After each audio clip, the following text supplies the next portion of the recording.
It's time to get your morning started with the news you need to know. News update. This is what's trending with DJ and PK. Hashtag NFL. It's empty for Hurts. Watch quarterback draw. And here comes a blitz from Dayon. Can't get there. Intercepted. Big man. Oh, and the ball is out. And the ball is out again. And the Chargers fall on it. My goodness, that's an interception, a fumble recovery by the offense, and a fumble recovery by the defense. Let's get it all sorted out. When it's all uncovered, it's Troy Dye that's got the ball. Do they push? Hurts under center. Hurts with a quick pitch out to Barkley. He has the first down and more. 40, 30, 20, 10. Touchdown! Saquon Barkley! You're not going to catch him. You're not going to catch him. It's a 53-yard scamper by Saquon Barkley. Hurts in the shotgun. A touchdown would win it for the Eagles. Hurts pulls it, throws. Intercepted, game over! Intercepted, game over! Game over, the fourth interception, Tony Jefferson. Unbelievable, Unk does it. The Chargers beat the Eagles 22-19 in overtime. Whenever you lose the turnover battle 5-3, I've always said, PK, I don't know how often that happens. 8 turnovers in a game. That's a lot, man. Wow. But -2, that'll get you beat, and that's what Philly is. Although 5-3 is really weird, including 3 on the one play you just heard there, which is a comedy of errors. Yeah, it hurts, man, with 4 picks. You know, not all of them. That last one was a tip ball. Great play. Sometimes there's great plays. But that was a wild game for not as much scoring, as good enough scoring, but not as much as you would have thought of with all those turnovers going back and forth like that. It was crazy. It wasn't pretty. It was competitive and entertaining. It wasn't pretty. I'm not sure I'd use the word competent or excellent football, but it's late in the year, jockeying for playoff position, find a way to win, and the Chargers did in overtime, so they moved to 9-4. Yeah, you guys got a big win, that's for sure. Yeah, whatever. First time that's happened since 1978. You ever see anything like that? See anything like that in a college game? Whatever. I thought they had it when Barkley broke that 100. Or he ended with 122 yards and 52 of it on that touchdown. He's a fun guy to watch run. play. Yeah. He hasn't had as many of those big runs, although the last couple weeks he has. I don't know if that's the offense being better or maybe he was playing with some injury they didn't completely talk about and he feels better, so now he can break those off. But I think he's the best Barkley to play in Philly. Ah, nice. Saquon 1, Charles 2, who's 3? Got a third Barkley in Philly? Yeah, Matt Barkley. Do you believe? Yes, I do. That the Colts will actually play 44-year-old Phillip Rivers? I mean, they need to do something. They've lost Daniel Jones to an Achilles tear. Riley Leonard, the backup, has a knee injury. They could go with Rippon. Brett Rippon's their third quarterback. They got to bring somebody in. I would even, at this point, I'd consider Mark Rippon. 44. Well, how old is Mark Rippon, you think? I'd say pushing 60. 60? I was going to guess like 58. Thinking the same thing. All right, well, for the Colts. At this point, you need an Iron Man, right? So I would go with Cal Ripken. You guys underestimated Mark Rippon. 63. Okay. Colts have lost 3 in a row and 4 out of 5. Although they sit in a playoff spot, it appears almost inevitable At this they point, will I'd lose see it. what's up with Peyton or Eli. Maybe even Cooper. Austin Collie. Bring them all back. Bring back Edgerrin James. Marshall Faulk. He played for the Colts. Famous Colts, yeah. I think of him as a Ram. Yep. Famous Colts. What's Burt Jones doing? Johnny U. Johnny Unitas. Now you're talking. Let's get Raymond Berry out there running routes. All right, DJ and PK. John Mackey. Nice. Hashtag college football. I have tremendous respect for Miami. Great team, great school. But we were mystified by the actions of the conference to attack, their biggest really business partner in football and a member of their conference in 24 of our other sports. I wouldn't be honest with you if I didn't say that they have certainly done permanent damage to the relationship between the conference and Notre Dame. That, I got to say, surprised me. I'm not surprised that they were upset, but they'd come out and... Yeah, but you're Notre Dame. Set up the microphone. Oh, he made that. He's Bavacqua. He made that second best. Kurt 1, Pete 2. He's Bavacqua. Famous Bavacquas. Could he hit water if he fell out of a boat? And we have to splice in some Will Hardy language. Yeah, right. Yeah, but I think that being Notre Dame, you can say that. But at the same time, you're not... You're like living together. You're not married. So you have a little snafu and you bolt. They're not married. It's not a marriage. Nope. It's 5 football games. They're not. It's more than that because all the other sports. They actually are married in the other sports. In the other sports, yes. But in this one, I saw one of the it was like picking your kid over your niece or nephew. They're not all the way into the family. If I'm your Mark, I'm on the phone. If it permanent damage. Permanent damage. That is a phrase that sticks with you. It does. Yeah, I can remember in 2007, you really got under my skin, and you did our relationship permanent damage, and I've never forgotten it. Okay. So that type of stuff stays with you. And it's a crazy situation. That's why I'm okay with Notre Dame doing this boycott, because I think it sends a message that Boise State couldn't send, or whomever couldn't send, Utah couldn't send. Yeah. You couldn't send. Nope.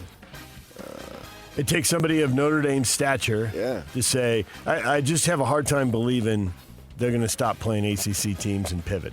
Well, if I had a hard time believing they said, what's the difference, though? Once you said that, but like you said, once you go out and say permanent damage on purpose, maybe they will. Maybe they're taking it that much worse than I would have thought. Yeah. If it leads, it could just be words, and there's really no meat behind it in terms of anything that you're going to do to change it. The bark is worse than the bite. We'll have to see. Barked about it. And that's been the story of my life. I am all bark. Very, very little bite. The coaching carousel.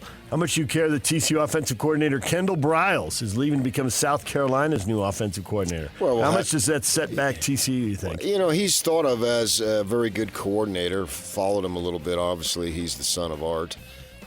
But Sonny Dykes is an offensive guy, and so see who he gets in there type of situation. And how much his imprint's all over it anyway. Right.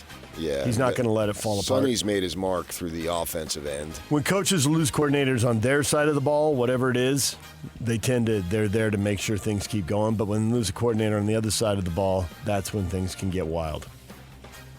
Teams can drop off. You surprised that Lane Kiffin's letting LSU assistants, who he took with him from Ole Miss, go back to Ole Miss to coach a playoff game? No. Trying to smooth things over? Even he feels a little bit of heat? He took some rep hit.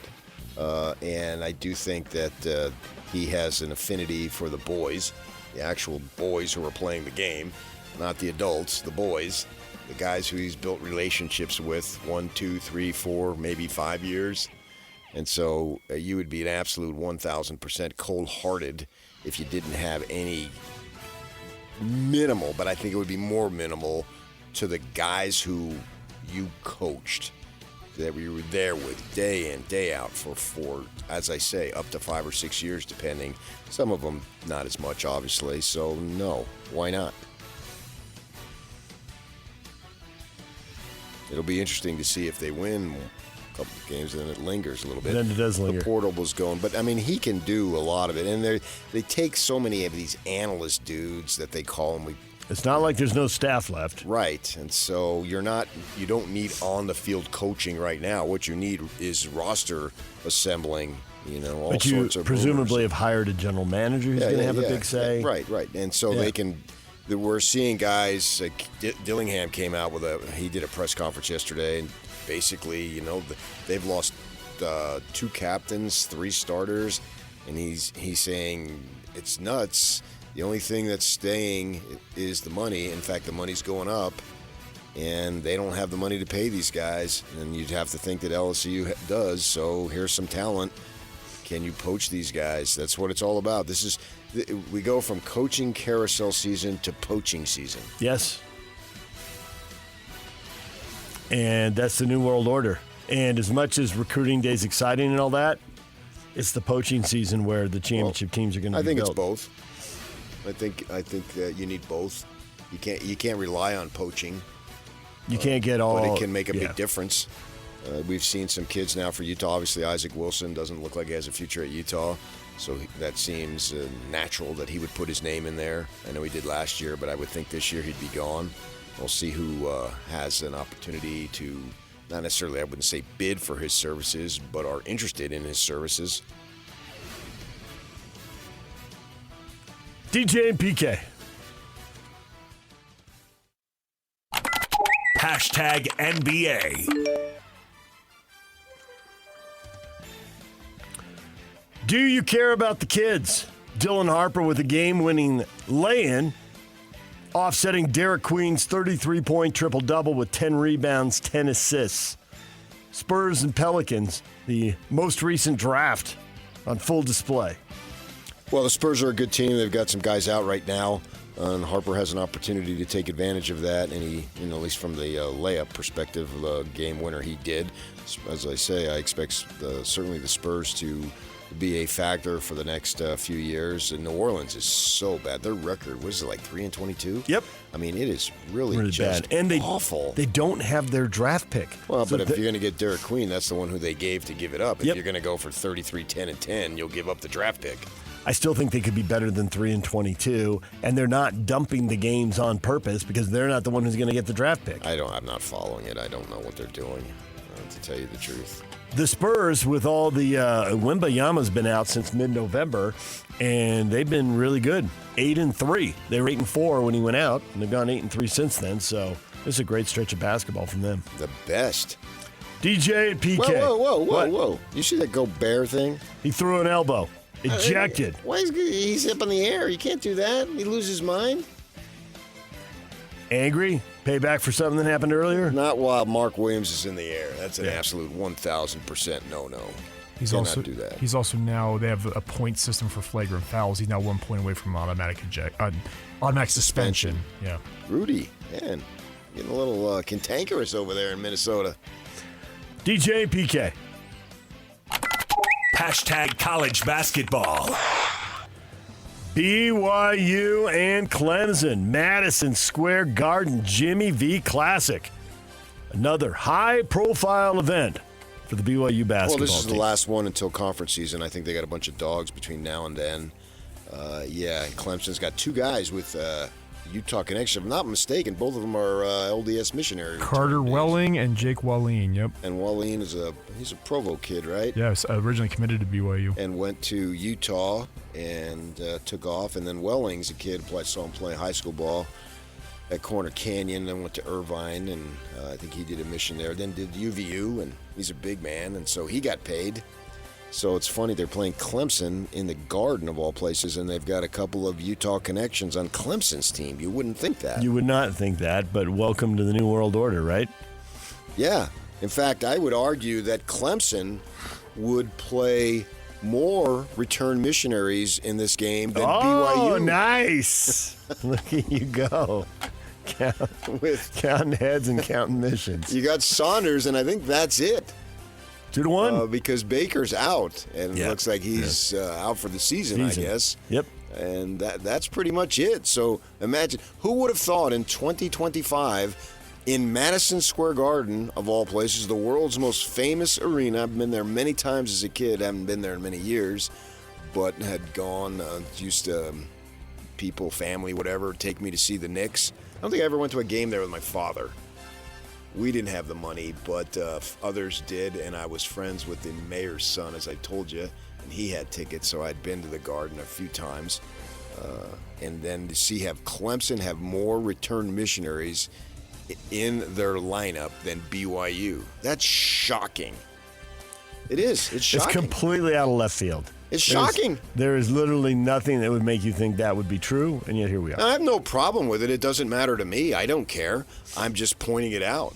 I know sometimes when I speak, and I'm my tone, thinking, oh my gosh, that's outrageous. Heads must roll. Well, I'm not saying that at all. I mean, Kevin Young was brought in to win basketball games, and if that's what he decides to do, I'm fine with it, but I'm just saying it's an observation that is extremely odd in this day and age. In this day and age. You and the movie lines. All right, tip-off is early. This game's at 4:30 on ESPN. Good, I'm going to watch it. DJ and PK. #NHL. Utah Mammoth lose at home to the Kings 4-2. Gave up 2 goals in the first period. Had one waved off. The wild celebration, but offside. They reviewed it, took it away. And they spent the rest of the night chasing. They got goals from Dylan Gunther, Clayton Keller. They got to 2-1. They got down 3-1 and made it 3-2, but they could not get over the hump. They lose 4-2. And they're at home now, PK, where we thought possibly that would make a difference, but they're also without Cooley now. For an extended period. They did certainly not, extended. They said indefinite. They did not give a timeline. I was hoping for 3 to 5, but who knows? Watching the leg whiplash, I mean, that was hyperextension. It looked like it wrapped around the post there. That was giving him a medical evaluation? Not good. Yeah, it reminded me, actually, of watching Tony Beltran, which actually ended his career. I don't think this is that bad. You know, that's exactly what I thought of Tony Beltran. You know?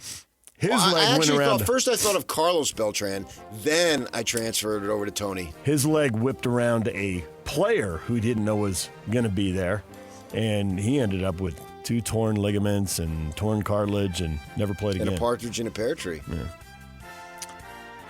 It would be weird if the NHL takes a long break for the Olympics and then doesn't send players to the Olympics. I don't think they could change the schedule on the fly. Maybe they could, but NHL Deputy Commissioner Bill Daley says participation of NHL players in the Olympic Games will be determined by the quality of the ice that's being finished in Italy. Currently, it's expected to be finished February 2nd, with women's hockey games set to go 3 days later, the men 9 days later. If the players feel the ice is unsafe to play, then we're not going to play. It's as simple as that, Bill Daley said.